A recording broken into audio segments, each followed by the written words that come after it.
O solo começa a tremer repentinamente. Nuvens de gás começam a se formar no céu, tornando-o escuro em plena luz do dia. Partes do solo começam a inchar, levantar e até desmoronar. Esses são os sinais reveladores de um vulcão que está prestes a entrar em erupção. E é isso que pode facilmente acontecer novamente com o Monte Spur. Fica a apenas 120 quilômetros de Anchorage, uma das cidades mais movimentadas do Alasca. Mais da metade da população do estado mais ao norte dos Estados Unidos vive lá. Há também uma enorme quantidade de carga aérea que passa diariamente por seu aeroporto internacional.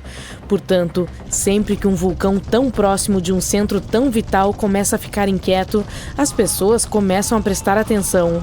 Só para você saber, aproximadamente 350 milhões de pessoas no mundo vivem dentro da faixa de perigo de um vulcão ativo. Isso significa que cerca de 1 em cada 20 pessoas vive em uma área com risco de atividade vulcânica. Os habitantes do Alasca provavelmente gostariam que o despertar do Spur fosse ficção, mas é realmente verdade. O Observatório de Vulcões do Alasca detectou vários desses sinais de estou prestes a entrar em erupção no Monte Spur. Tanto que elevaram o nível de alerta para amarelo, o que significa agitação acima dos níveis normais de fundo.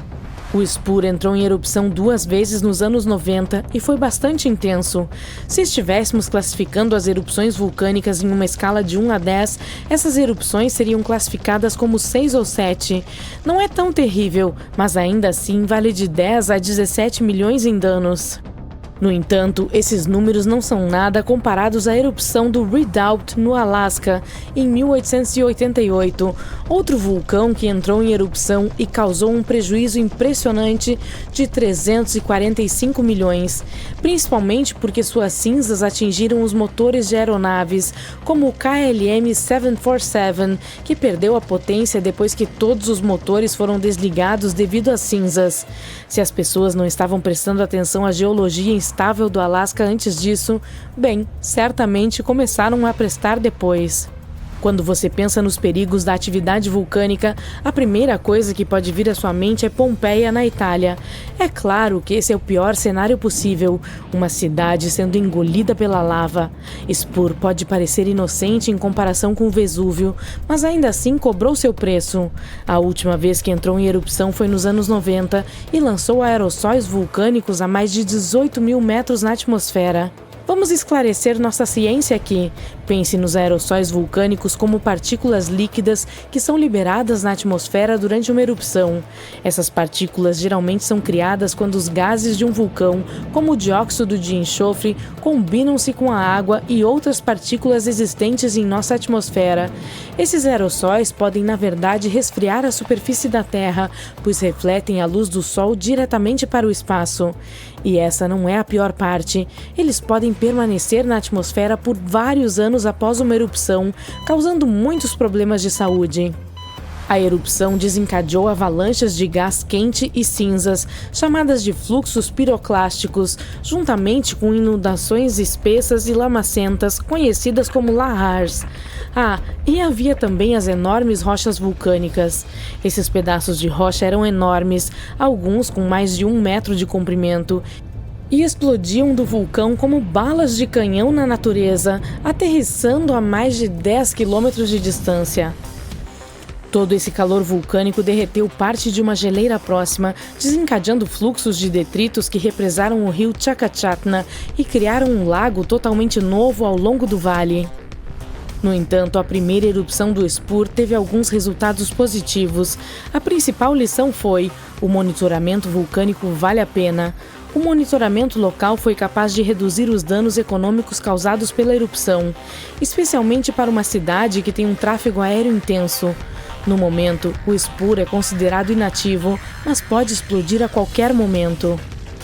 Veja bem, os vulcões são classificados como ativos, inativos ou extintos, dependendo da quantidade de ação que estão exercendo. Se estiver ativo, ele ainda está roncando e entrando em erupção com certa regularidade.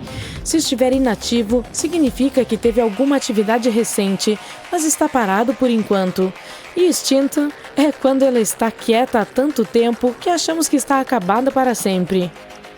Um dos vulcões ativos mais perigosos dos Estados Unidos é o Monte St. Na verdade, esse vulcão é responsável pela erupção mais poderosa da história dos Estados Unidos. Sua última explosão foi tão intensa que arrancou cerca de 396 metros de seu cume. Basicamente, o topo da montanha desapareceu. E se você achava que a nuvem de cinzas do Monte Spur era impressionante, o St. Helens vence a competição, pois lançou suas cinzas a 24 quilômetros no céu. O leste de Washington mergulhou na escuridão total. Mas não foi só isso. Em questão de 3 minutos, a erupção lançou 3,7 bilhões de metros cúbicos de rocha e poeira em chamas, o suficiente para encher 1 milhão de piscinas olímpicas, em 595 quilômetros quadrados de floresta exuberante. Na verdade, os terremotos que anteciparam a erupção começaram semanas antes de 18 de maio de 1980. Um tremor de terra de magnitude 5,0 explodiu, provocando um deslizamento de terra em um dos lados do vulcão. Ao final da data oficial da erupção, 57 pessoas haviam perdido suas vidas. Quase 7.000 animais de grande porte, como veados e alces, foram dizimados e milhões de pássaros foram espalhados pela terra queimada. Os pesquisadores não acreditam que o St. Helens voltará a explodir na mesma magnitude tão cedo, mas estão de olho nele, pois esse vulcão ainda não está exatamente acabado. A propósito, a palavra vulcão vem do nome romano vulcano, que era a divindade romana do fogo. E eles geralmente ocorrem no ponto de encontro das placas tectônicas, que são as peças da superfície da Terra que se encaixam como um quebra-cabeça. O chamado Anel de Fogo, localizado no Oceano Pacífico, é a zona de perigo do mundo quando se trata de vulcões. Ele contém entre 750 e 915 vulcões ativos. O maior vulcão localizado no Anel de Fogo e também o maior vulcão ativo do mundo é o Mauna Loa.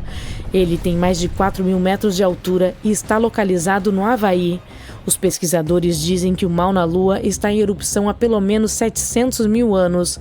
Sua erupção mais recente começou em 7 de novembro de 2002 e durou até 13 de dezembro.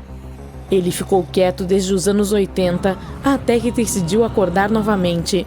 Graças ao monitoramento constante do Hawaiian Volcano Observatory, ele não causou vítimas na última erupção. Os cientistas têm investido muito no monitoramento vulcânico, não apenas para reduzir os riscos econômicos, mas também para salvar vidas.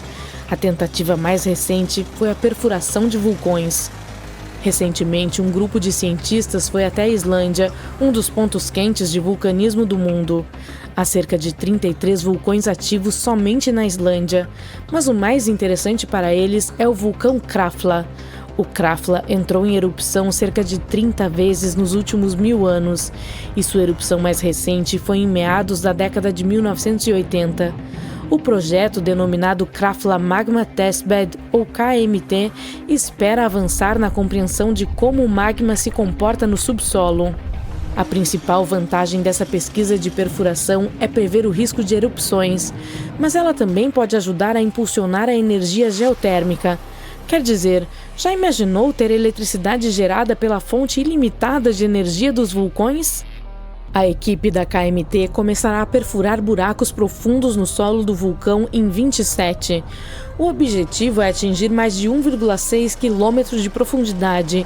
Afinal de contas, é diferente monitorar a atividade da lava quando ela está na superfície e quando ainda está abaixo do solo.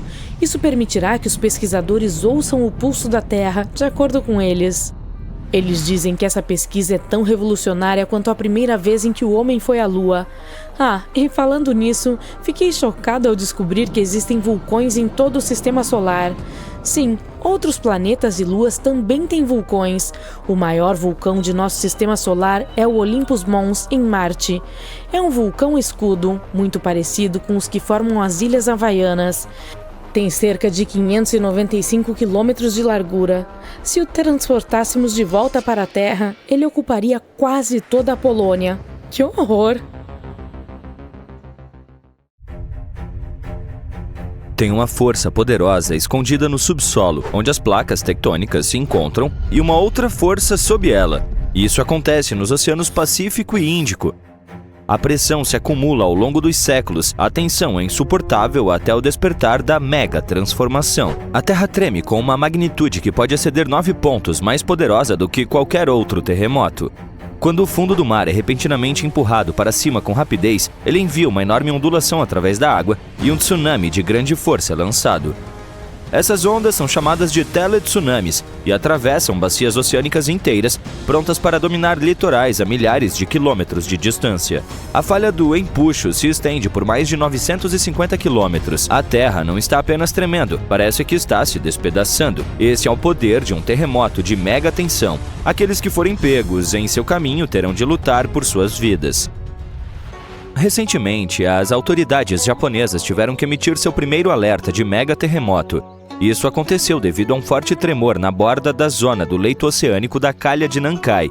No final, a maioria dos avisos foi suspensa e não houve muitos danos causados pelo terremoto de magnitude 7,1. Partes do sudoeste do Japão começaram a tremer e os trens super rápidos do Japão diminuíram a velocidade para se manterem seguros, o que tornou as viagens mais lentas para todos. Mas todos estão em alerta, pois sabem do risco de um terremoto de grande magnitude, que pode ocorrer nas próximas décadas na calha de Nankai. A placa tectônica sob o mar das Filipinas está deslizando lentamente sob a terra onde está o Japão, movendo-se apenas alguns centímetros a cada ano. Os últimos grandes terremotos nessa área ocorreram em 1944 e 1946, ambos com magnitude de 8,1. Esses terremotos causaram muita destruição no país. O próximo megaterremoto na região, se ocorrer, poderá ter magnitude entre 8 e 9. Os cientistas ainda não concordam com a probabilidade de ocorrência desse mega-terremoto, mas a certeza pode chegar a 80%. Do outro lado do Pacífico, cientistas do Serviço Geológico dos Estados Unidos estudaram uma área perigosa ao longo da costa oeste norte-americana. Ela é chamada de Zona de Subdução de Cascadia e se estende do norte da Califórnia até o norte da ilha de Vancouver, no Canadá. Nos últimos 14.200 anos, é provável que tenha havido pelo menos 30 grandes terremotos nessa região. Um grande terremoto acontece a cada 500 anos, em média.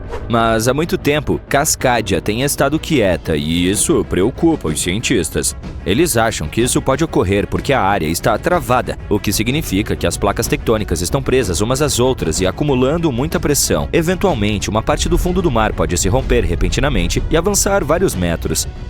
O tremor duraria apenas 5 minutos, mas criaria um poderoso tsunami à medida que o fundo do mar se deslocasse, o que duraria 10 horas. Se isso acontecer, será o pior desastre natural da história do país, de acordo com especialistas. O solo em algumas colinas do interior pode se transformar em algo parecido com areia movediça. Isso faria com que as encostas deslizassem e desmoronassem, derrubando estradas e pontes. Cerca de 620 mil prédios poderiam ser seriamente danificados ou até mesmo desabar, incluindo cerca de 100 hospitais e 2.000 escolas. As pessoas no estado de Washington podem ter que cuidar de si mesmas sem ajuda externa por 2 semanas, encontrando comida, água e abrigo por conta própria. Os cientistas estão estudando eventos de deslizamento lento em que as placas tectônicas se movem muito lentamente durante semanas ou meses, liberando alguma energia, mas não o suficiente para impedir um grande terremoto.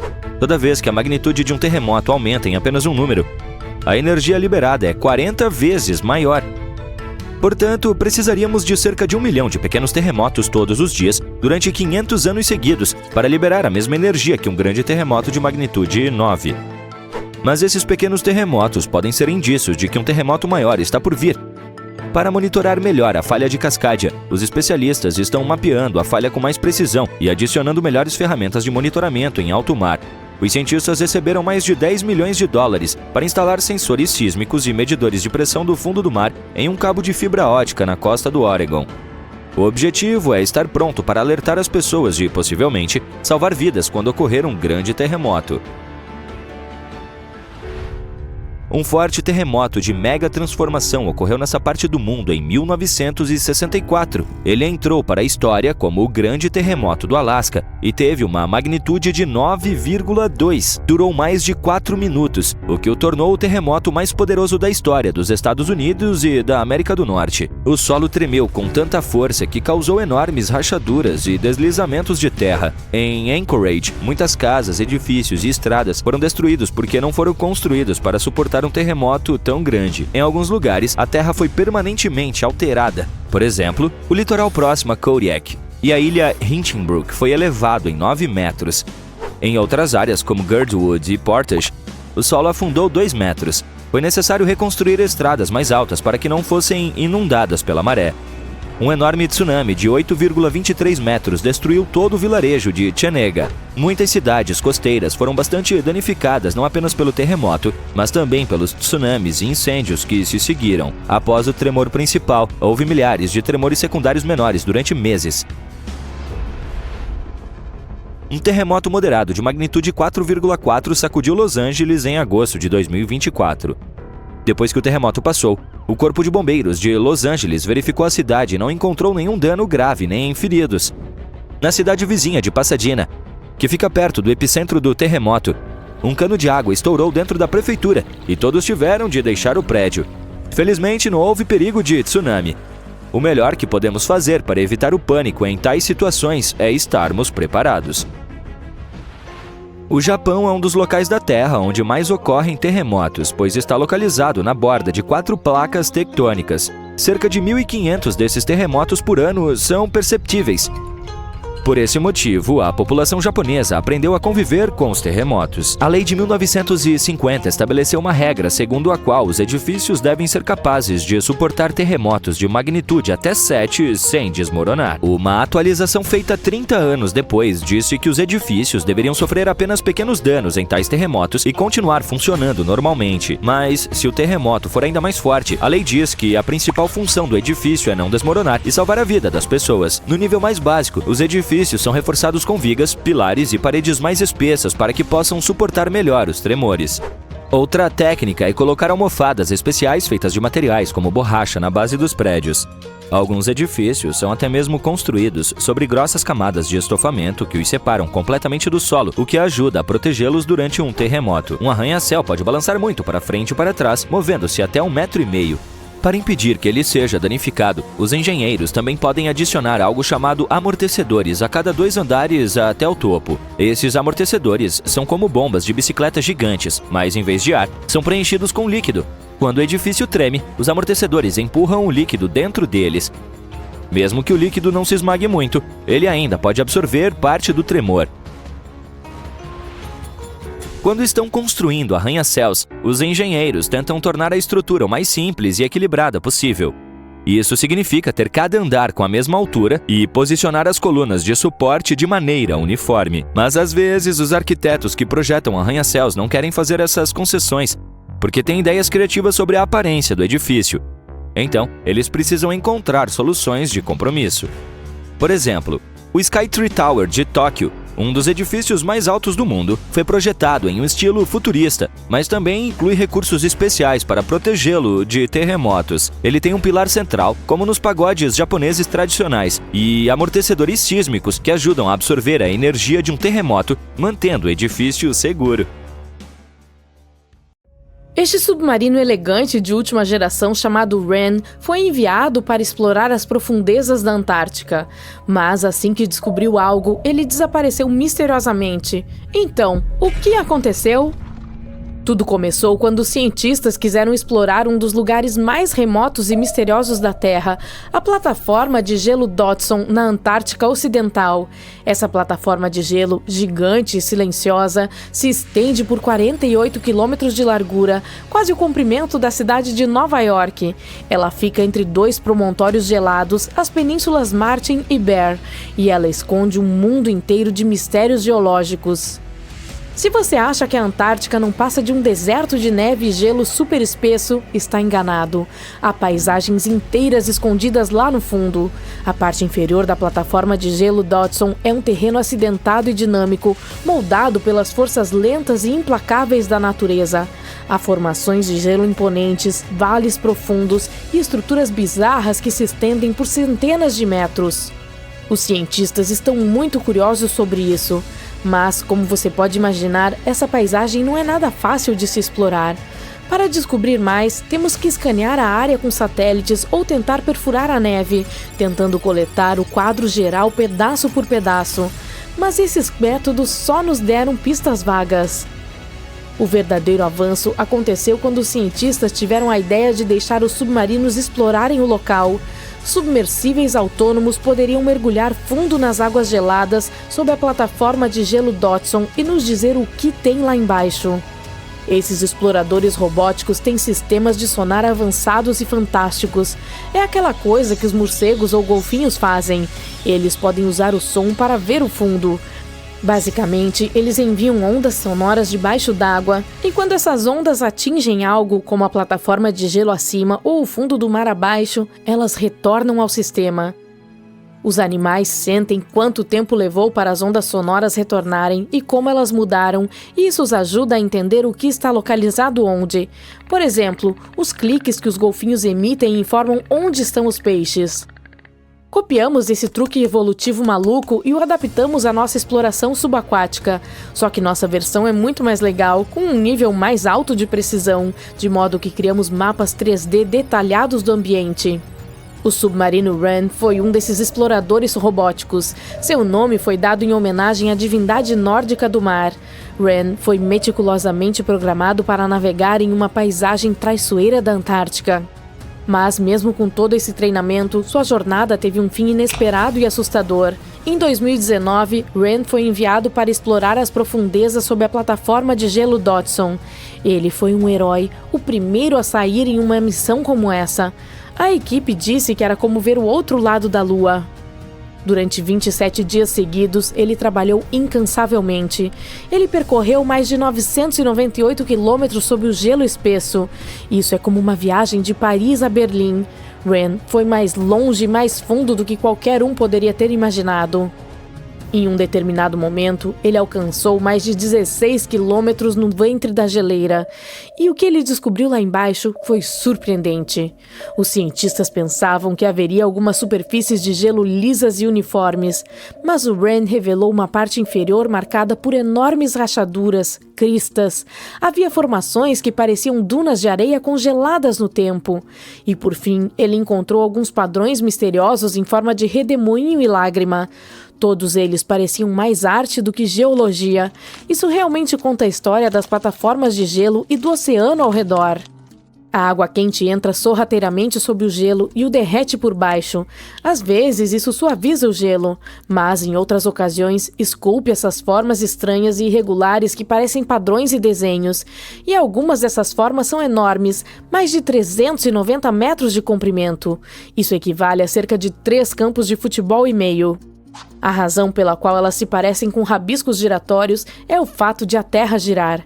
Isso faz com que a água gire de maneiras especiais, dobrando as formas e desenhando essas espirais. Isso é chamado de efeito Coriolis.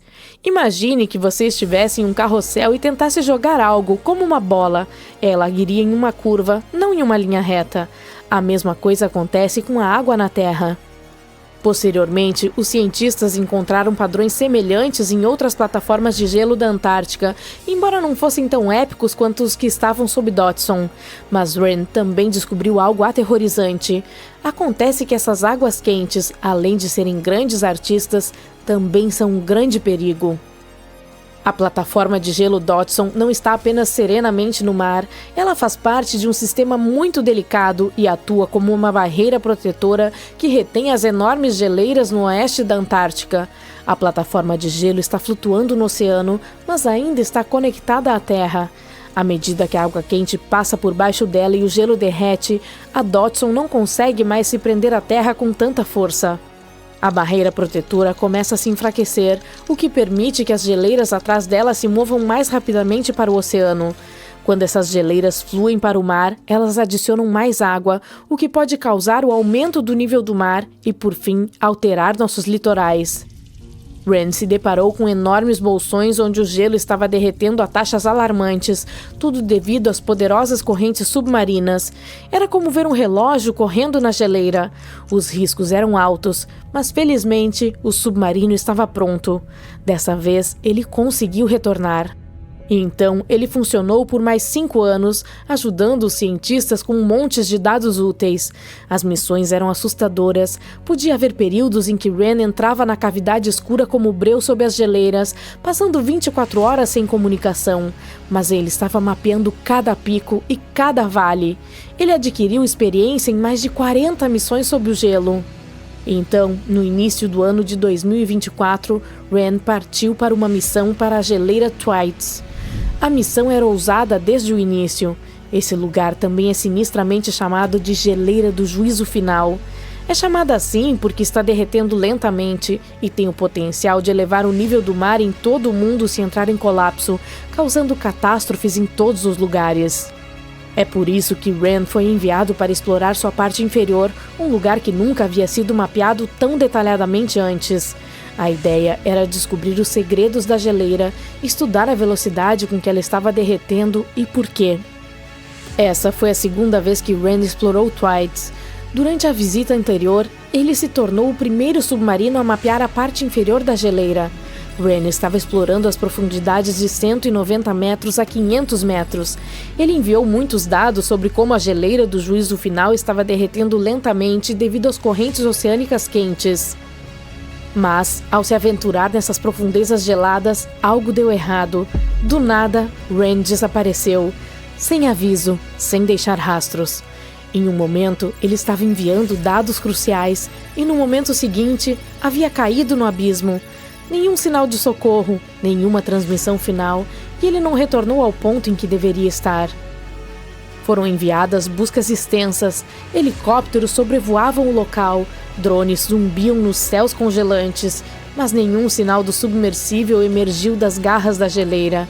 Depois de um tempo, as baterias do Rand certamente se esgotariam. Portanto, a essa altura, ele havia sido definitivamente engolido pelo abismo abaixo de 457 metros de gelo. Essa foi uma perda enorme e triste para a equipe científica.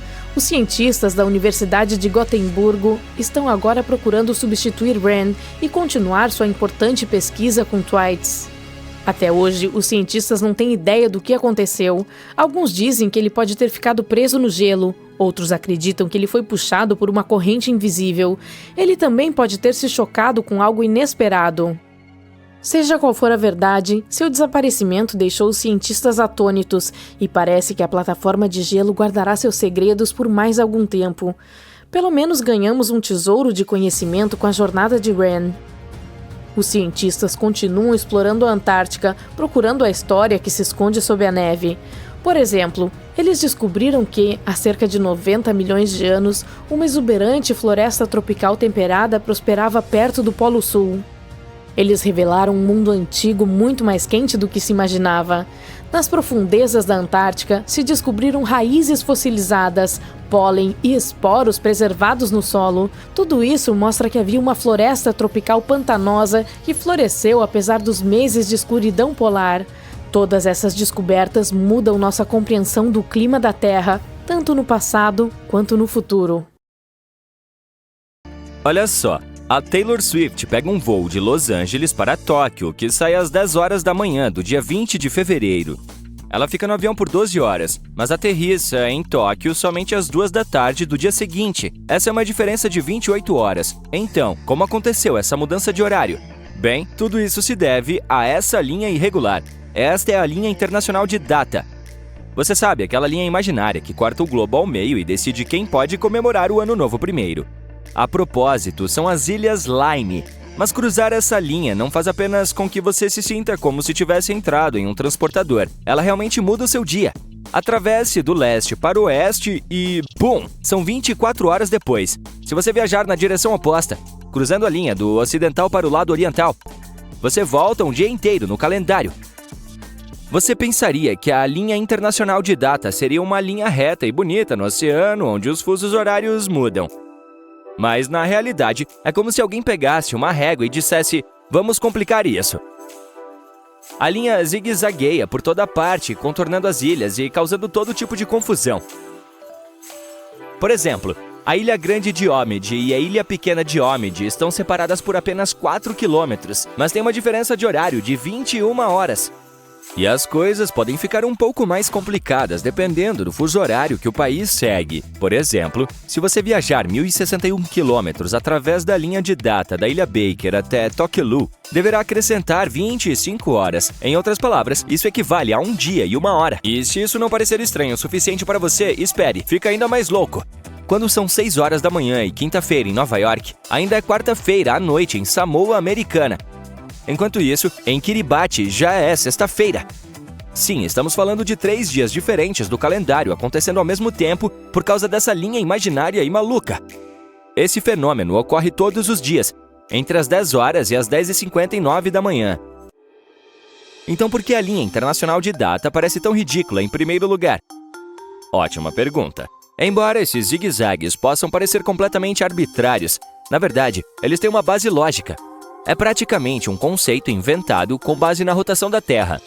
A Terra está sempre girando e leva cerca de 24 horas ou 1 dia para completar uma rotação completa. Para manter as coisas em sincronia, as pessoas pegaram a Terra e a dividiram em 24 fusos horários, cada um com 15 graus de diferença. Mas qual é o ponto de partida para um dia na Terra? Basicamente, as pessoas precisavam descobrir qual dessas 24 zonas, ou linhas, seria a linha de partida, ou o cronocentro. Elas precisavam de um ponto de referência, uma linha onde pudessem começar a adicionar ou subtrair tempo à medida que se moviam para leste ou oeste. Essa linha é o que hoje chamamos de meridiano principal. Mas aqui está o problema: decidir onde colocar essa linha de partida. O meridiano principal é totalmente arbitrário. A ideia de estabelecer uma linha onde os dias começam e terminam remonta a pelo menos a década de 1300. Naquela época, os cartógrafos faziam suas próprias escolhas, escolhendo suas próprias linhas divisórias leste-oeste, chamadas de meridianos, que a propósito é apenas uma palavra latina sofisticada para meio-dia. Sem um padrão universal para determinar quando um dia começava ou terminava oficialmente, os marinheiros em longas viagens tinham de improvisar, descobrindo como lidar com o tempo que ganhavam ou perdiam ao longo do caminho. Então, em 1884, as pessoas decidiram organizar toda essa bagunça. 25 nações se reuniram na prestigiosa Conferência Internacional do Meridiano nos Estados Unidos com um grande objetivo: decidir sobre uma linha que serviria como o meridiano principal oficial. Finalmente, querendo ou não, eles estavam determinados a criar a linha internacional de data que o mundo inteiro aceitaria e seguiria daquele ponto em diante. O meridiano principal foi estabelecido em Greenwich, Inglaterra, e a linha internacional de data foi colocada no lado oposto, passando pelo 180º meridiano. Parece simples, certo? Mas foi aí que o pesadelo realmente começou. A linha internacional de data escolhida não passou apenas por áreas desabitadas. Ela dividiu alguns países ao meio e criou todo tipo de caos.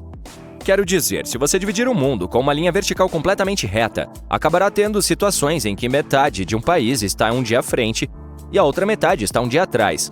Veja Kiribati, por exemplo. O país está centrado principalmente nas Ilhas Gilbert, que ficam a oeste da linha internacional de data. No entanto, em 1979, seu território ficou um pouco maior com as Ilhas Fênix e Line, que ficam bem a leste da linha de data. De repente, Kiribati estava sobrepondo-se à linha internacional de data. Isso criou um pouco de dor de cabeça para as empresas. As pessoas de ambos os lados só podiam se comunicar por rádio ou telefone durante 4 dias da semana. Para corrigir essa situação peculiar, Kiribati decidiu pular o sábado, 31 de dezembro de 1994, do calendário. Assim, a sexta-feira, dia 30 de dezembro, passou a ser o domingo, dia 1º de janeiro de 1995. E, sem mais nem menos, o ano novo chegou um dia antes. Uau! Depois disso, a linha de data se deslocou para o leste para dar a volta em todo o país. A mesma coisa que aconteceu com Kiribati aconteceu com outros países também. Por exemplo, quando chegaram às Ilhas Aleutas, no Alasca, sim, a linha fez outro desvio para incluí-las. E quando chegaram ao sul do Equador, adivinhe, outra curva em direção ao leste para abranger ainda mais ilhas. E é praticamente por isso que a linha reta começou a ficar um pouco em zigue-zague. Essa linha irregular foi projetada para evitar a Terra o máximo possível, para que haja menos problemas quando se trata de mudar os dias. Portanto, não, você não pode ficar entre a linha internacional de data, como se tivesse um pé em um dia e o outro no outro. Mas você pode cruzá-la de barco. De fato, alguns cruzeiros transpacíficos sofisticados oferecem até mesmo um pacote de viagem no tempo para viajantes aventureiros que desejam cruzar a linha e saltar para o futuro. No final, a linha internacional de data parece tão ridícula porque foi construída com base em uma série de decisões arbitrárias, peculiaridades históricas e muita confusão. Mas não é só porque as pessoas a organizaram no século XIX que não há confusão em relação aos fusos horários atualmente. Outra coisa que o meridiano principal estabelece é o Tempo Universal Coordenado, o famoso UTC. O UTC nunca muda para o horário de verão ou qualquer outra coisa. No entanto, em 1988, o Canadá decidiu apimentar as coisas, criando o horário de verão, ou DST, Daylight Saving Time. Sua ideia era adiantar os relógios em 1 hora em relação ao horário padrão para aproveitar melhor a luz do sol nas noites de primavera, verão e outono. A ideia foi tão brilhante que a maioria dos países aderiu à ideia, mas nem todos. Basta olhar para o Nepal. Eles nunca, jamais usaram horário de verão, o que significa que seus relógios não mudam durante todo o ano. Como você provavelmente sabe, países com grandes territórios geralmente têm mais de um fuso horário, como os Estados Unidos, que tem 11 fuso horários. A Austrália tem 9, enquanto a Índia, a Índia é um caso especial. Veja, a Índia é um país grande, com uma área que se estende por cerca de 3.000 quilômetros de oeste a leste. Portanto, deveria ter 3 fusos horários no total, mas eles têm apenas um. Isso significa que o Sol nasce quase 90 minutos mais cedo em Dong, no extremo leste, do que em Gujar Mouti, no oeste. E por que eles têm apenas um fuso horário? Bem, basicamente porque eles podem. Lembre-se de que a linha internacional de data e os fusos horários são invisíveis, artificiais e agora, você sabe, totalmente arbitrários. Portanto, se um país quiser manter apenas um fuso horário para simplificar os processos e as operações comerciais dentro de suas fronteiras, então, por que não? No dia 14 de janeiro de 2022, os moradores de Anchorage, no Alasca, ouviram uma série de estrondos. Eles não pararam por cerca de meia hora. Como descobriram mais tarde, a fonte dos estrondos estava a quase 9.656 mil quilômetros de distância, no arquipélago de Tonga, no sul do Oceano Pacífico.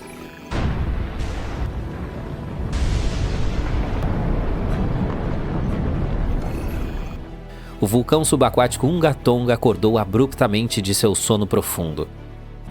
Sua última erupção ocorreu no final de dezembro de 2021, após 7 anos de inatividade.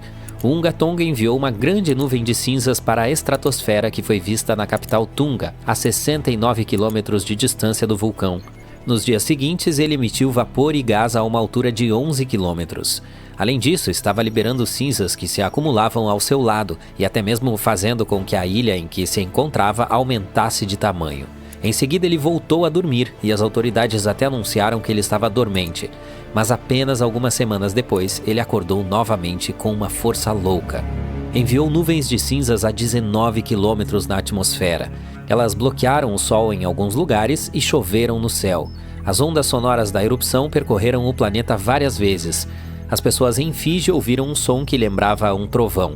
Algumas explosões chegaram até o Canadá. As ondas de choque deram 4 voltas ao redor da Terra no Japão e em Utah, e pelo menos 2 vezes em Massachusetts. A erupção causou dezenas de milhares de relâmpagos. Também provocou um mega tsunami de centenas de metros de altura. Isso causou danos a edifícios e infraestrutura, como cabos submarinos. As ondas extremas percorrem todo o caminho até a costa da Califórnia, e houve uma maré excepcionalmente alta ao longo da costa do Pacífico no Canadá. Os cientistas estudaram dados sísmicos para entender o que causou uma erupção tão grande.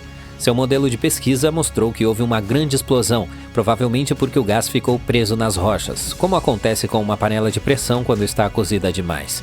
Essa explosão liberou uma enorme quantidade de energia, equivalente a 5 dos maiores testes nucleares subterrâneos.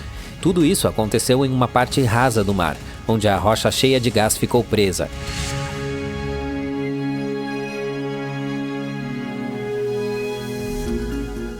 Normalmente, quando um vulcão entra em erupção, a fumaça causa um efeito de resfriamento temporário na superfície da Terra. Mas a erupção do Unga Tunga foi diferente. Não produziu muitas fumaças, mas liberou uma enorme quantidade de vapor de água, equivalente a 60 mil piscinas olímpicas. O calor intenso da erupção transformou grandes quantidades de água do mar em vapor, que depois foi lançado na atmosfera. Todo esse vapor de água foi parar na estratosfera, uma camada da atmosfera que é muito seca para formar nuvens ou chuva. Os cientistas não têm nenhuma observação de erupções vulcânicas como a Unga Tonga para prever seus efeitos de longo prazo em nossos padrões climáticos. Isso se deve ao fato de que a única maneira de medir o vapor de água estratosférico é por meio de satélites especiais, que só existem desde 1979, e não houve nenhuma erupção semelhante à de Unga Tunga nesse período. Na verdade, a erupção de Tonga é a explosão mais bem registrada desse tipo na história recente. Os cientistas tinham muitas ferramentas para estudá-la, como satélites que tiravam fotos do espaço e sensores que ouviam as vibrações e os movimentos da Terra. Houve uma erupção semelhante em 1991 em um vulcão nas Filipinas, mas naquela época não havia tantas ferramentas avançadas como agora para estudá-la de perto. Especialistas de diferentes países analisaram os dados de satélite logo após a erupção do Unga Tonga.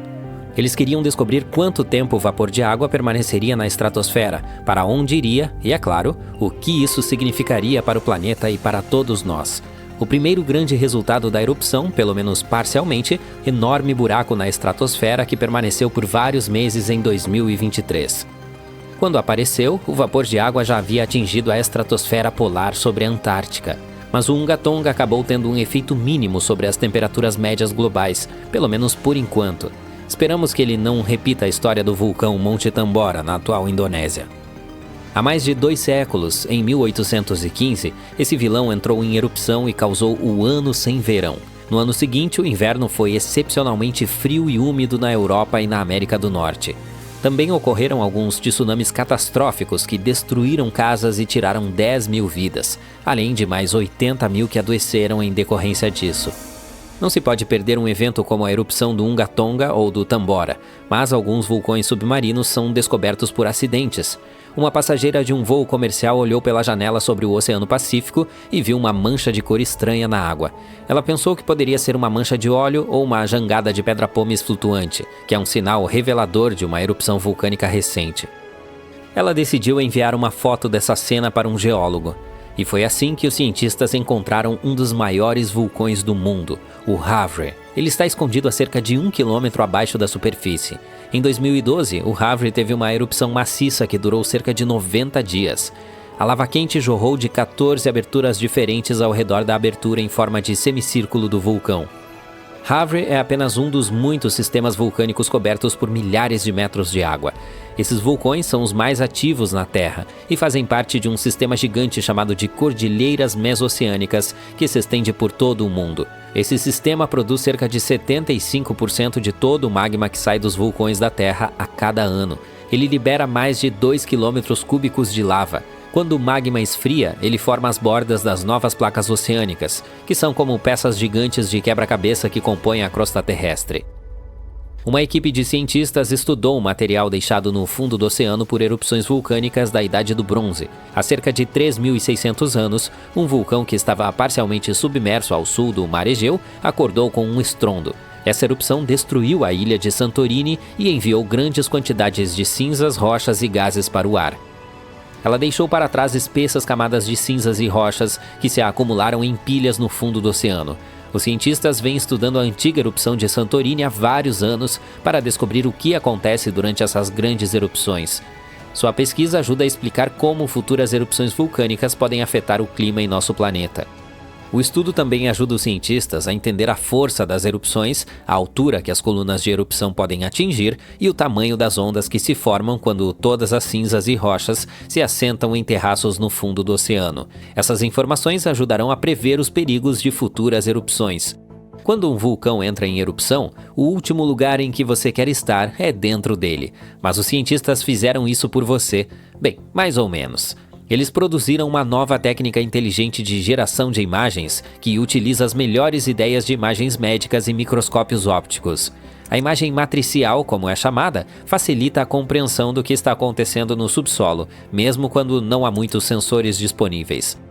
Esses sensores, chamados geofones, detectam e registram o movimento das ondas sísmicas, que são vibrações que percorrem a Terra. Ao estudar essas ondas, os cientistas podem aprender sobre os diferentes tipos de rochas e como elas estão dispostas sob a superfície. Os pesquisadores testaram seu método em um vulcão em Guadalupe, no Caribe. Não há muitos geofones nesse local, mas os cientistas combinaram os dados de vários geofones graças a essa nova tecnologia. Eles usaram um truque especial chamado efeito de memória para reverter as distorções que ocorrem quando as ondas sísmicas ricocheteiam em diferentes materiais subterrâneos e descobrir como eram os sinais originais. Os pesquisadores puderam ver claramente a estrutura no interior do vulcão até uma profundidade de cerca de 10 quilômetros, com imagens incrivelmente detalhadas em uma resolução de mais de 30 metros. Eles descobriram que há muitas camadas de magma armazenadas no subsolo. Essas camadas estão conectadas a outras partes profundas da Terra. O conhecimento dessas camadas e de como elas funcionam pode ajudar os cientistas a prever melhor quando um vulcão poderá entrar em erupção. Se conseguirem fazer isso, poderão avisar as pessoas com antecedência e mantê-las a salvo de erupções perigosas. Você ficará surpreso ao ver as descobertas que podem mudar a vida de uma pessoa apenas navegando pelo Google Maps, como esse cara, que encontrou uma cratera suspeita e pode ter feito um grande achado científico. Em 2024, o canadense Joel Lapointe estava planejando uma viagem casual para acampar em sua terra natal. Ele abriu o Google Earth e deu um zoom na região de Côte-Nord, em Quebec. Foi então que viu essa estrutura incomum e arredondada. A medição foi impressionante, 15 quilômetros de um ponto a outro, e parecia haver um lago próximo. Joel rapidamente imprimiu a tela e enviou a imagem a um geofísico francês para ver se ele sabia algo a respeito. Na maioria das vezes, essas imagens acabam não sendo nada, ou simplesmente marcas d'água do Google Earth, mas Joel ficou surpreso quando abriu o e-mail e viu a resposta do cientista. O geofísico disse que, a julgar pela aparência da topografia, Lapointe poderia ter descoberto uma área de impacto de meteoro. As áreas de impacto são realmente difíceis de identificar. Como existem há milhões de anos, a maioria de suas formas foi fortemente alterada pela erosão. Os cientistas as chamam de estruturas de impacto. Elas geralmente são circulares ou semelhantes a crateras e compostas de rochas deformadas. Isso acontece quando um meteoro cai na superfície terrestre. O problema é o seguinte: como as crateras criam enormes paredes ao seu redor, essas áreas geralmente são confundidas com cadeias de montanhas. Foi isso que deixou o explorador canadense confuso, mas o geofísico francês que analisou o caso lhe deu esperança. Aquela formação estranha em Quebec havia sido classificada como um tipo de formação vulcânica. Depois que Lapointe trouxe esse assunto de volta à pauta, os cientistas tiveram que se aprofundar um pouco mais para chegar à verdade. Até essa recente descoberta, eles achavam que a área tinha essa aparência devido a alguma formação vulcânica. Na verdade, isso é normal, já que outras coisas, como vulcanismo e skin holes ou vazios de superfície, podem ser confundidos com crateras de impacto. Para verificar, os especialistas pediram algumas amostras do local. Essa é uma maneira mais confiável de checar se um meteoro caiu ali ou não. Quando um deles atinge a Terra, traz diferentes tipos de minerais do espaço sideral. Esse é o aspecto maravilhoso das crateras de impacto, revelam uma ligação entre o planeta e o resto do universo.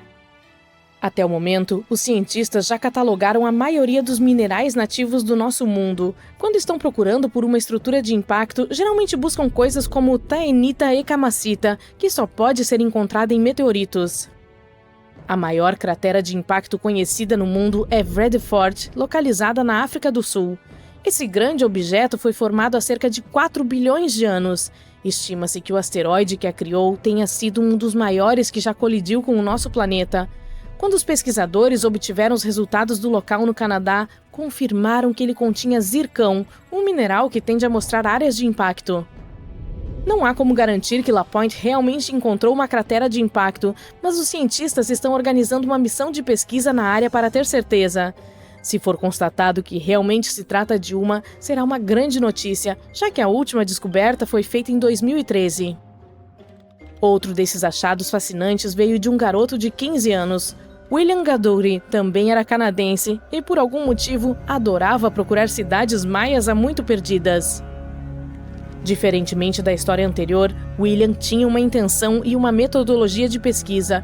Ele havia estudado muitos livros sobre as civilizações maias e acreditava que esse povo construiu suas cidades em relação às estrelas no céu. Então, o garoto abriu um livro e mapeou todas as cidades que já haviam sido descobertas. Foi então que ele percebeu algo importante. Há uma área na península de Yucatán, no México, onde os arqueólogos encontraram 2 cidades maias. Mas no mapa de constelações há 3 estrelas.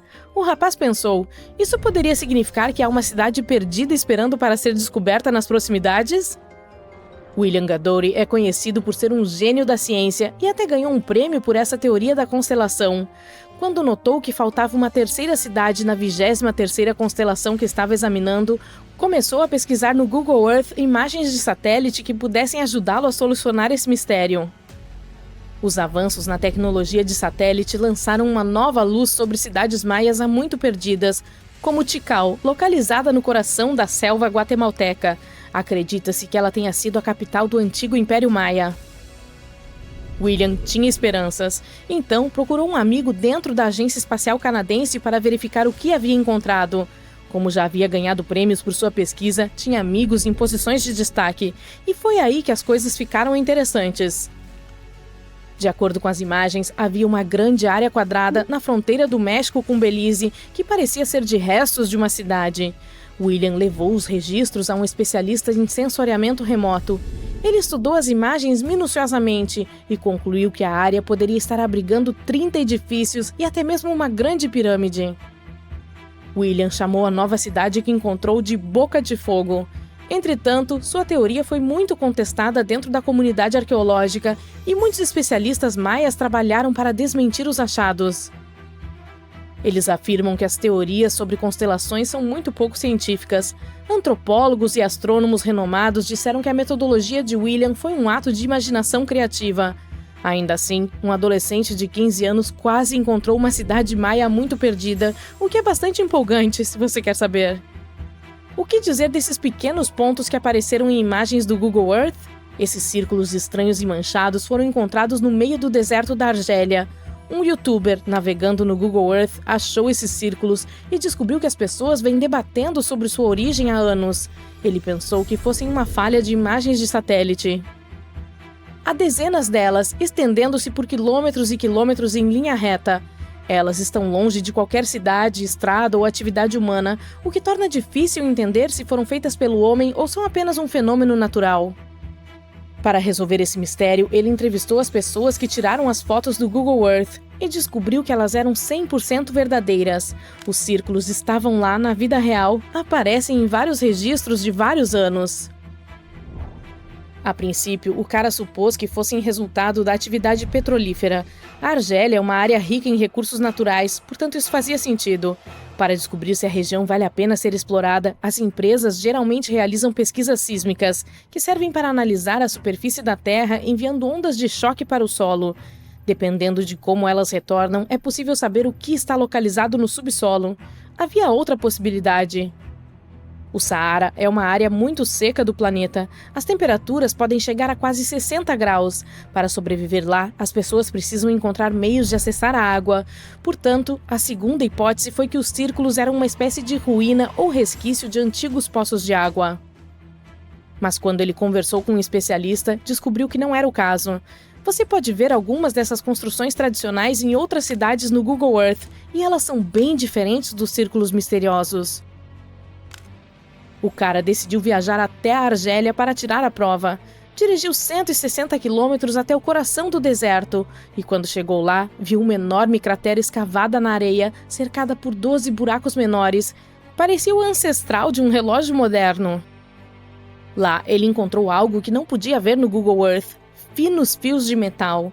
Quando o curioso youtuber e sua equipe começaram a cavar na areia, descobriram dinamite antiga e algumas latas de sardinha. Aparentemente, estavam escondendo a verdade. Os círculos do Saara, como são conhecidos, não foram os restos históricos do levantamento sísmico. Na época em que foram feitos, essa tecnologia nem sequer existia, mas eles estavam certamente relacionados à exploração de petróleo. Os buracos de dinamite eram um método antigo de busca de petróleo, e as latas de sardinha? foram deixadas pelos trabalhadores que estavam explorando a região. Mais um mistério do Google Earth resolvido. Há um lugar na Terra tão perigoso que nem mesmo as criaturas mais temíveis da atualidade durariam um momento lá. Ele costumava existir no que hoje chamamos de sudeste do Marrocos, a terra chamada de Kemkem Beds. A história desse lugar remonta ao período Cretáceo, há cerca de 100 milhões de anos. À primeira vista poderia parecer um lugar lindo, uma floresta verde exuberante e rios brilhando ao sol, até você encontrar um dinossauro aterrorizante. Os leões ou tubarões de hoje não são nada comparados ao que os fósseis nos mostram. Os Kemkem Beds eram dominados por predadores terríveis e, acima de todos eles, 3 dos maiores dinossauros predadores já descobertos. Por exemplo, o espinossauro. Esse dinossauro era diferente de tudo que você possa imaginar. Um meio réptil, meio monstro com mais de 15,2 metros de altura, maior do que um T-Rex. Esse híbrido, com um focinho parecido com o de um crocodilo e uma vela em suas costas, caçava nas florestas. Mas esse dinossauro podia mergulhar nos rios, de modo que nem mesmo as águas estavam a salvo dele. Ele podia pegar peixes enormes como se os estivesse arrancando das águas rasas. Havia também o Carcharodontosaurus, um carnívoro cujo nome significa literalmente lagarto com dentes de tubarão. Seus dentes afiados podiam cortar a carne com uma facilidade assustadora. Esse monstro tinha quase a altura de uma casa e era mais rápido, mais forte e mais agressivo do que quase tudo que já havia andado na Terra. Havia também o Deltadromeus, um dinossauro parecido com uma ave de rapina criado para ser veloz. Era como um ninja que se movia rapidamente e perseguia sua presa com uma precisão terrível. Ah, e os céus também eram um lugar divertido, com todas essas criaturas pterossauros voando por aí. Essas criaturas são frequentemente confundidas com dinossauros voadores, mas na verdade eram de um tipo diferente, mais parecidos com primos próximos dos dinossauros. Esses répteis majestosos voavam acima dos leitos de Kemkem e tinham asas que podiam se estender por até 9,1 metros. Os dedos eram emplumados com um quarto dedo, como os morcegos. Eles podiam deslizar pelo ar com muita facilidade graças ao seu esqueleto super leve. Mas não foram apenas os dinossauros que tornaram as Kemkem Beds tão horripilantes. As águas também escondiam seus próprios segredos sombrios. Elas eram o lar de peixes gigantes e aterrorizantes e de criaturas semelhantes a crocodilos. Suas mandíbulas eram fortes o suficiente para esmagar ossos e eles estavam à espreita sob a superfície, esperando por qualquer coisa azarada o suficiente para tropeçar em seu caminho. Uma das criaturas do rio era o Sarcosuchus, também conhecido de Super Croc. Com cerca de 12,2 metros de comprimento, ele poderia facilmente engolir um ser humano adulto. Ou melhor ainda, ele poderia enfrentar um dinossauro adulto e vencer. Suas mandíbulas se abriam com uma força inimaginável e nenhuma criatura, nem mesmo o espinossauro, estava a salvo dele. Os selacanthus também ficavam nos rios. Era um predador monstruoso que podia facilmente engolir um peixe enorme inteiro. Eles tinham barbatanas assustadoramente nojentas que se moviam de forma semelhante à dos braços e pernas humanos. E eles também podiam levantar a cabeça como os humanos por causa de uma articulação especial em seu crânio. Eca! Fato curioso, pensávamos que esses monstros haviam sido extintos há 66 milhões de anos, juntamente com os dinossauros, mas recentemente nós os redescobrimos vivendo e prosperando no Oceano Índico. Na verdade, eles estavam apenas se escondendo nas águas profundas. Provavelmente eles nem perceberam o asteroide de dinossauros ou os humanos. E aí? Não se preocupe, ao longo de milhões de anos eles se tornaram basicamente inofensivos. Eles ficaram de 4 a 5 vezes menores, embora ainda pesem cerca de 90 quilos. Imagine como eles eram antigamente. As águas de Kemkem também abrigavam peixes-pulmão gigantes e outras criaturas aquáticas assustadoras. Portanto, você não podia nem beber ou nadar com segurança sem ser mordido por alguma coisa. Ufa, que lugar! Até as tartarugas lá eram do tamanho de carros. Imagine tentar sobreviver em um mundo onde criaturas como essas estão literalmente em toda parte. E eu quero dizer em todos os lugares. Esse lugar era único, não porque animais enormes viviam lá, mas por causa do grande número de predadores. Você pode pensar que não deve ser tão fácil para todos esses predadores se encontrarem em um só lugar, certo? E você está certo, parece que as presas eram escassas ali. Isso é ainda mais assustador. Todos os predadores simplesmente vagavam por ali, caçando qualquer vida escassa que restasse, e se não houvesse nenhuma, lutando entre si. Durante anos, os cientistas se perguntaram por que isso acontecia. Talvez fosse assim que a vida era naquela época e todos os cantos da Terra fossem loucos assim? Ou há algo de especial nesse lugar? Alguns até dizem que talvez seja apenas porque só encontramos fósseis de predadores, enquanto os animais normais e amigáveis desapareceram, e que o registro fóssil pode estar distorcido. Mas quem sabe? E o ambiente em si era tão fascinante quanto as feras que viviam lá, apenas um pouco mais amigável. É difícil imaginar, mas antigamente esse deserto era um paraíso verde, úmido e cheio de rios. O calor do sol queimava a terra. O clima era quente, tão quente que até os polos eram quentes. O clima lá era extremo, estações secas seguidas de tempestades intensas que moldavam a terra e a vida. Os rios gigantes abriram caminho por essa paisagem. Eles se estendiam desde o Saara, desaguando no antigo oceano Tethys ao norte. Se você estivesse lá, haveria bacias vastas e interconectadas, e além delas, o Oceano Atlântico Central. As planícies aluviais se estendiam sob um céu sufocante. Os rios eram tão selvagens quanto os animais locais, fluindo preguiçosamente em um dia, mas furiosos como bestas furiosas no dia seguinte.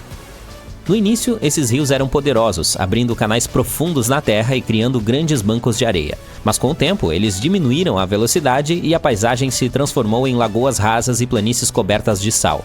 À medida que a água foi desaparecendo, deixou para trás um mosaico de áreas úmidas e águas de movimento lento. Neste momento, o Kemkem Beds é um deserto vasto e acidentado onde o tempo parou por milhões de anos. Se você o visitasse, veria uma escarpa gigante com sua face rochosa serpenteando ao longo da fronteira entre o Marrocos e a Argélia, banhada pela luz forte do sol. Sob seus pés estariam camadas de história fossilizada. Essa é uma das razões pelas quais os cientistas ficaram fascinados com esse lugar por muito tempo. Deve ser uma das coleções mais abrangentes de fósseis já descobertas no norte da África. Há fósseis de outras partes da África, é claro, como a formação Bahariya, no Egito, mas eles não nos dizem muito sobre a vida durante esse período, não como a Kemkem. Isso tudo se deve aos rios que mencionamos. Em lugares mais quentes e secos, eles sofreram erosão ou ainda permanecem enterrados sob a areia. As primeiras descobertas de Kemkem começaram no final dos anos 40. Um cientista chamado Schubert descobriu fósseis de peixes ósseos ao longo da escarpa perto da fronteira entre o Marrocos e a Argélia. Apenas alguns anos depois, o paleontólogo René Lavocat levou as coisas para o próximo nível. Viajando em um camelo, ele vasculhou a paisagem do deserto e descobriu um verdadeiro tesouro de fósseis. Ele encontrou o esqueleto parcial de um enorme dinossauro herbívoro. Finalmente, pelo menos uma criatura pacífica nos leitos de Kemkem. Esse gigante de pescoço longo percorria os antigos vales dos rios e comia folhas como um bom menino. Nas décadas seguintes, os cientistas fizeram apenas expedições de caça a fósseis em pequena escala nesse local. Foram feitas descobertas modestas aqui e ali. Então, na década de 1970, o paleontólogo alemão Helmut Alberti levou sua equipe para os leitos de Kemkem. E foi aí que as coisas deram uma reviravolta. Eles descobriram fósseis de peixes pré-históricos, crocodilos, dinossauros e pedaços do infame Spinosaurus. Imagine ser um dos cientistas daquela equipe. Eles provavelmente estavam pulando de emoção. Em meados da década de 1990, o jogo dos fósseis mudou radicalmente. Novas espécies incríveis foram identificadas nos leitos de Kemkem. Ao longo dos anos, o ritmo das descobertas só se acelerou. Os paleontólogos, munidos de novas ferramentas e técnicas, descobriram mais fósseis do que nunca. E ainda há mais por vir. A camada de neve sobre sua cabeça se divide em duas bem na frente de seus olhos e começa a cair pela encosta congelada até um lugar de descanso muito abaixo. Qualquer coisa que esteja no caminho é esmagada sob a imensa massa de neve e detritos. Você está testemunhando uma avalanche, um dos desastres naturais mais perigosos. Mas e se eu lhe contasse sobre outro tipo dela, não menos assustadora do que a da montanha? E o mais bizarro é que ocorre debaixo d'água. As avalanches subaquáticas são fenômenos naturais poderosos e desastrosos, geralmente muito mais perigosos do que as terrestres. Elas têm o potencial de causar estragos em todo o planeta, levando a consequências catastróficas. O mais alarmante? Ocorrem o tempo todo sob a superfície do oceano, impossíveis de ver, prever e extremamente difíceis de medir. Elas podem ser 100 vezes maiores do que as terrestres e representam um grande risco para as comunicações mundiais, capazes de deixar o planeta inteiro sem internet. Mas falaremos sobre isso um pouco mais tarde. Primeiro vamos voltar 60 mil anos no passado. Estamos perto da costa noroeste da África, prontos para testemunhar a escala colossal e o impacto devastador de uma avalanche subaquática gigantesca. Tudo começou como um pequeno deslizamento de terra subaquático no cânion de Agadir. No início, apenas 1,5 km de material, mas em pouco tempo, essa massa aumentou mais de 100 vezes de tamanho enquanto se deslocava pelo fundo do Oceano Atlântico. À medida que a avalanche aumentava a velocidade e crescia, ela pegou cascalho, areia, pedras e lama e abriu um caminho devastador em um dos maiores cânions submarinos do mundo, eliminando todas as formas de vida animal e vegetal em seu caminho. O fluxo desastroso foi tão poderoso que literalmente erodiu um trecho de 400 quilômetros do cânion, cortando centenas de metros em suas laterais e danificando um total de 4.500 quilômetros quadrados, ou seja, a área de mais de 3 cidades e meia de Nova York. Quanto à força do fluxo, foi tão imensa que impulsionou pedregulhos enormes para cima das paredes do cânion, a alturas de até 130 metros. Antes de os cientistas descobrirem as evidências desse evento catastrófico, eles haviam subestimado seriamente a escala de destruição causada pelas avalanches submarinas. A propósito, essas catástrofes devastadoras podem começar não apenas em lugares distantes no oceano, mas também em estuários. Vamos voltar ao dia 14 de janeiro de 2020 e ver com nossos próprios olhos. Uma corrente de turbidez, um fluxo rápido e descendente de água contendo uma grande quantidade de sedimentos, percorreu mais de 1.100 quilômetros do estuário do rio Congo até o Mar Profundo. Ela surgiu devido a 2 fatores: as terríveis inundações ao longo do rio Congo no final de dezembro de 2019 e as marés de primavera excepcionalmente grandes. Isso resultou em uma avalanche de areia e lama. Seu volume foi equivalente a 1/3 de todo o sedimento produzido anualmente por todos os rios do mundo. Ela acelerou, aumentando a velocidade de 5 metros por segundo na parte superior do cânion do Congo para 8 metros por segundo quando chegou ao final do canal, a quase 1.125 quilômetros de distância da costa. Essa rota tornou a mais longa avalanche de sedimentos já medida em nosso planeta. 2 dias depois, o fluxo atingiu o Oceano Profundo. Assim, rompeu 2 cabos de telecomunicação no fundo do mar, reduzindo a velocidade dos dados da internet em todo o oeste, centro e sul da África. Agora, antes desse desastre, os cientistas consideravam impraticável medir esses poderosos fenômenos submarinos. Mas o fluxo de sedimentos no cânion do Congo pôde ser monitorado diretamente, permitindo que os pesquisadores finalmente avaliassem como as grandes inundações fluviais se conectavam ao Mar Profundo. Eles também concluíram que a frequência com que as avalanches subaquáticas ocorriam dependia de onde o observador estava. Os cânions no fundo do mar que ficam próximos à foz dos rios podem sofrer várias minúsculas por ano. Outros sistemas, distantes de descargas fluviais, como o cânion de Agadir, podem apresentar apenas uma monstruosa a cada 10.000 anos aproximadamente. Você provavelmente está se perguntando o que pode desencadear uma avalanche sob a superfície do oceano. Bem, terremotos, tufões, marés altas, enchentes de rios e até mesmo erupções vulcânicas. E devido às mudanças climáticas, esses eventos estão se tornando cada vez mais frequentes e intensos. Ao mesmo tempo, esses gatilhos não significam que uma avalanche está fadada a acontecer. Tampouco estão relacionados à escala do evento. Em 1755, por exemplo, um forte terremoto atingiu a costa de Portugal, destruindo grande parte de Lisboa. Dezenas de milhares de pessoas perderam suas vidas durante esse desastre, mas isso provocou apenas uma pequena avalanche subaquática. E em 1929, um grande terremoto na costa de Terra Nova e Labrador, no Canadá, provocou a maior subaquática já registrada. O fluxo viajou a uma velocidade de 68 km por hora, carregando pedras, areia e lama. Rompeu 11 cabos do leito marinho em sua jornada para baixo. Foi algo tão poderoso que produziu um tsunami que tirou a vida de 28 pessoas ao longo da costa. Agora, as avalanches submarinas são totalmente invisíveis porque ocorrem nas profundezas da superfície do oceano, o que as torna extremamente difíceis de estudar. Mas precisamos encontrar uma maneira, pois esses fluxos são muito importantes. Eles transportam sedimentos, nutrientes e até mesmo poluentes pelo fundo do oceano. Assim, uma equipe de pesquisa de Liverpool decidiu desvendar esse mistério. Nos últimos 40 anos, foram coletadas mais de 300 amostras do fundo do oceano. Combinadas com dados sísmicos e batimétricos, que é um termo sofisticado para um mapeamento do oceano, foi possível reconstruir uma enorme avalanche submarina. E foi a primeira vez que uma desse porte foi mapeada. Uma coisa ainda mais legal: o evento em si começou de forma bem modesta, mas rapidamente evoluiu para uma avalanche colossal que atingiu mais de 200 metros de altura. Para colocar em perspectiva, imagine algo do tamanho de um arranha-céu indo de Liverpool a Londres, abrindo uma vala de 30 metros de profundidade a 15 quilômetros de largura. Em seguida, se espalhou por uma área maior do que o Reino Unido, cobrindo-a com vários metros de areia e lama. Isso é como enterrar um país inteiro. Essas descobertas são de fato muito importantes, pois mostram que até mesmo um pequeno deslizamento de terra subaquático pode se transformar em algo enorme e super destrutivo. Mas isso não é o pior. Pense nos cabos submarinos de internet, que são essenciais para a comunicação global. Existem mais de 550 deles ativos no fundo do mar em todo o mundo. Seu comprimento combinado é de incríveis 1,4 milhão de quilômetros, o suficiente para circundar nosso planeta 35 vezes. Quando eles são rompidos no fundo do mar, os efeitos geralmente são muito caros e devastadores. Por exemplo, em 2006, um terremoto em Taiwan provocou avalanches submarinas que cortaram cargas de cabos submarinos que conectavam o sudeste da Ásia ao resto do mundo.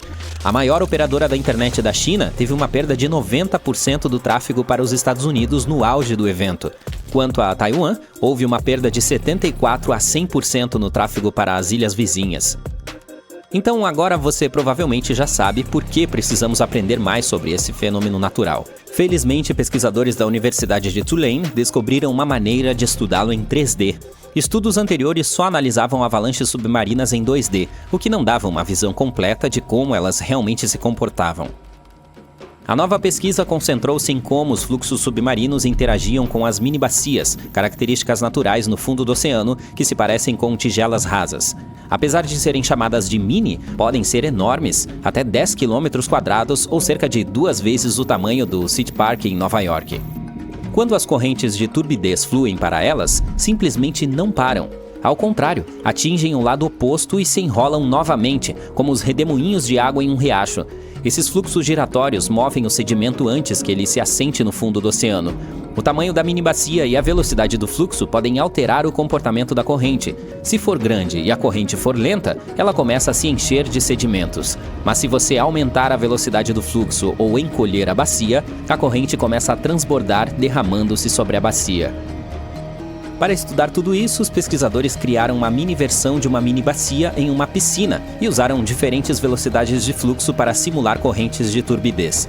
E até mesmo fizeram suas próprias misturas de sedimentos para ver como os diferentes tamanhos de partículas se comportariam. No final, conseguiram imitar as condições reais do oceano, mas em uma escala menor e gerenciável. Muito legal, não é? Imagine estar no meio da Europa há 40 mil anos. A paisagem é árida, fria e implacável. Não existe fast food e não há internet. De repente, de dentro da floresta surge uma figura, atarracada, forte e com um rosto bastante incomum. Esse humano é semelhante a nós, mas há algo diferente nele. A testa é pesada, o nariz é largo e o corpo parece ter sido construído para lutar contra a própria natureza. Parabéns! Você acabou de conhecer um Neandertal.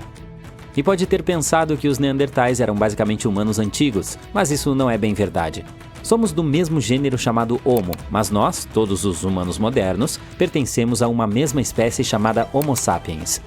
No entanto, havia muitas espécies humanas antes, e o Homo neanderthalensis era apenas uma delas, e era realmente muito mais legal do que nós.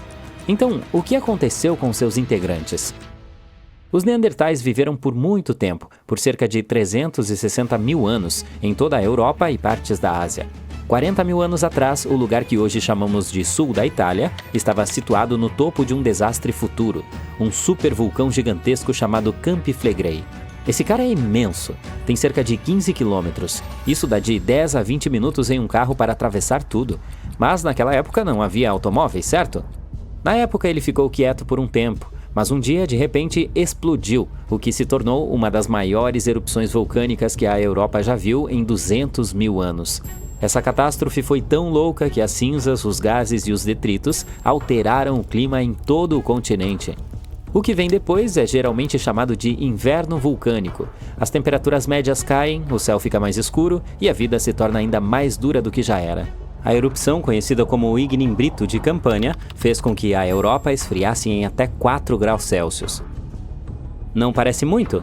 Bem, uma queda de meio grau faria com que os invernos se tornassem mais rigorosos, causando nevascas, chuvas e enchentes horríveis.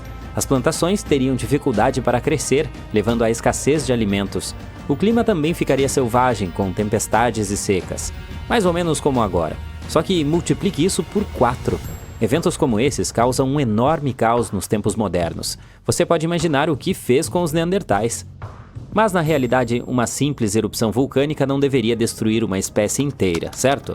Bem, sim, a verdade é que os neandertais já estavam por um fio naquela época, e tudo por nossa causa. Eles estiveram em uma situação difícil por um tempo, viviam em lugares que hoje são partes da Europa, da Ásia Ocidental e do Oriente Médio. Os seres humanos modernos, nós Homo sapiens, entraram na Europa e estavam competindo seriamente com eles por comida e abrigo. O Homo sapiens era um cara sorrateiro, melhor em encontrar comida, adaptando-se facilmente a diferentes ambientes e usando ferramentas mais avançadas. Estávamos empurrando os neandertais para fora, tentando obter os mesmos recursos. Literalmente, tornamos a extinção deles um processo lento e muito desagradável. Assim, embora o vulcão definitivamente tenha piorado as coisas, esse não foi o único problema deles, que não desapareceram completamente após a erupção. Alguns permaneceram em lugares isolados, como o Gibraltar, por mais 12 mil anos.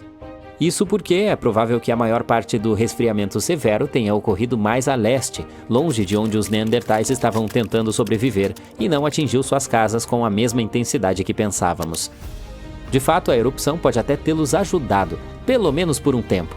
Alguns cientistas dizem que a precipitação vulcânica pode ter retardado a expansão dos humanos modernos e dado aos concorrentes um pouco mais de tempo para sobreviver.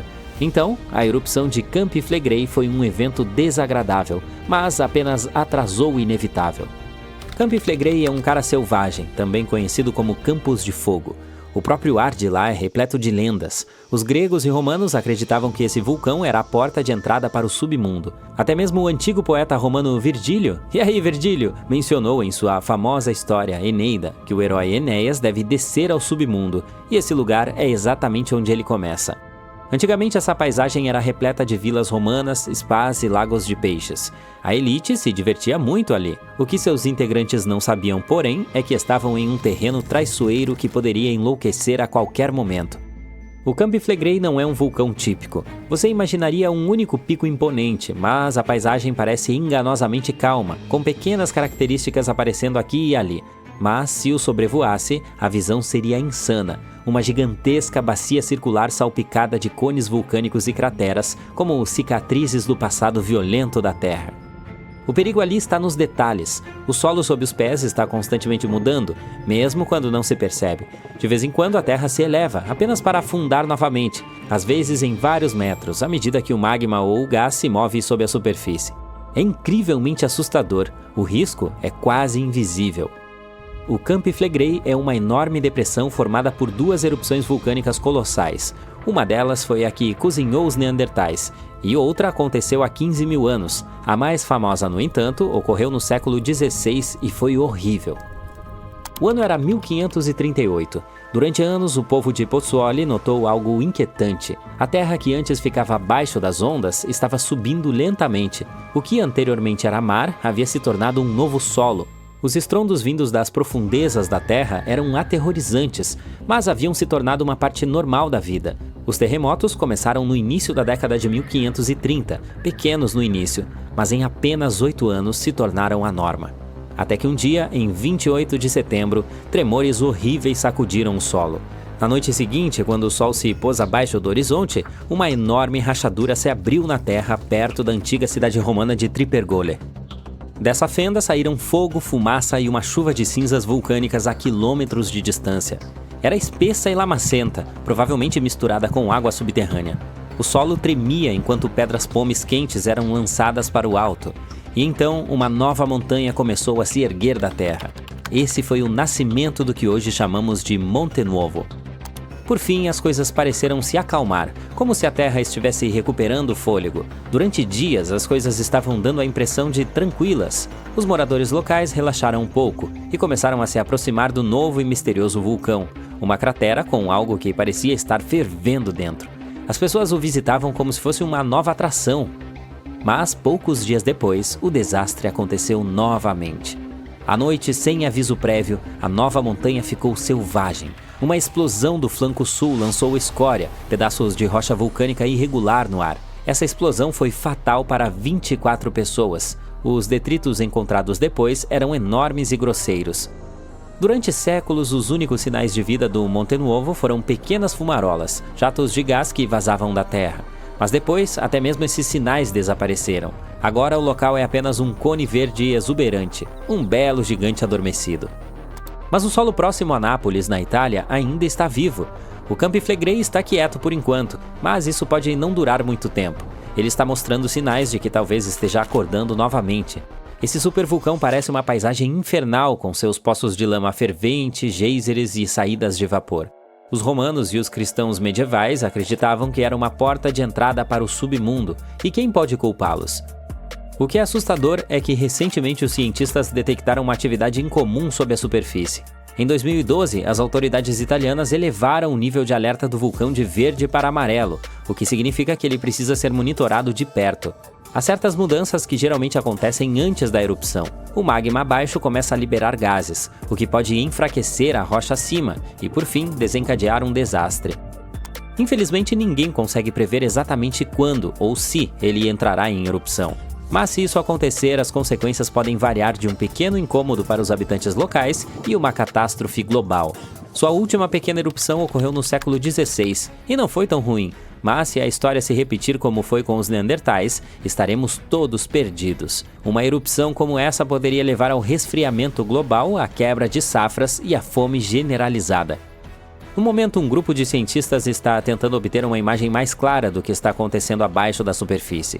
O projeto Perfuração Profunda do Campi Flegrei está trabalhando para escavar em um poço de 3.048 metros, na esperança de verificar a câmara de magma de perto. Mas, pelo menos por enquanto, o supervulcão continua quieto, e esperamos que continue assim. Ufa! Finalmente você pode enviar o último relatório do dia e respirar fundo. O fim de semana está chegando. Mas quando está prestes a clicar em enviar, você se assusta com o barulho embaixo da sua mesa. Será que é o trem passando? Infelizmente, não é esse o caso. É um vulcão falando. O quê? Aqui, no Arizona? É isso mesmo, o solo continua se movendo sobre o Arizona, lembrando-nos de que a Terra está viva. Mas não entre em pânico, vamos nos munir de algum contexto. 20 estados americanos têm vulcões extintos, ativos e inativos, atualmente dormindo. Entre esses estados estão Califórnia, Novo México, Nevada, Utah e Colorado. Pelo lado positivo, os vulcões do Arizona estão dormentes no momento, mas isso não significa que eles não explodirão em um futuro próximo, ou não tão próximo. Agora, que tal viajar para o Arizona para verificar os vestígios de seu passado vulcânico ativo? Eles pontilham as paisagens desérticas desse estado como manchas pontilham um dálmata. Há campos vulcânicos inteiros a sudoeste de Phoenix, a leste de Douglas, perto de Flagstaff, ao norte de Kingman e perto da fronteira com o México. O mais preocupante sobre esses campos é que, embora não estejam ativos no momento, as erupções nessa região ocorrem a cada 1000 anos ou mais. Bem, parece que o tempo está acabando. A última erupção vulcânica poderosa e destrutiva ocorreu há cerca de 1000 anos na cratera do Pôr do Sol. Vale a pena prestar mais atenção nesse lugar. E é o que faremos, mas um pouco mais tarde. Primeiro, temos que falar sobre os hotspots. Não é aquele lugar onde você pode navegar na web. Em nosso contexto vulcânico, um hotspot é um local em que quantidades insanas de calor derretem a crosta sobrejacente, a fina camada externa da Terra, e formam vulcões. Esse calor sobe do manto, que está localizado entre o núcleo denso e superaquecido do nosso planeta e a crosta. Quer ver um exemplo desse tipo de vulcanismo? Bem-vindo às Ilhas do Havaí. A Ilha Grande tem seus vulcões ativos porque no momento está situada no topo do hotspot havaiano. As ilhas havaianas mais antigas também já estiveram lá, porém mais tarde elas se afastaram em direção ao noroeste. Isso aconteceu porque foi nesse ponto que a crosta oceânica sobre a qual elas se encontravam, ou seja, a placa do Pacífico, se deslocou. Agora, observe as bacias oceânicas do mundo. Sim, elas estão literalmente repletas de ilhas que ficam em cima de pontos quentes, como o Havaí, Islândia, Samoa, Galápagos. Esses são provavelmente os exemplos mais famosos.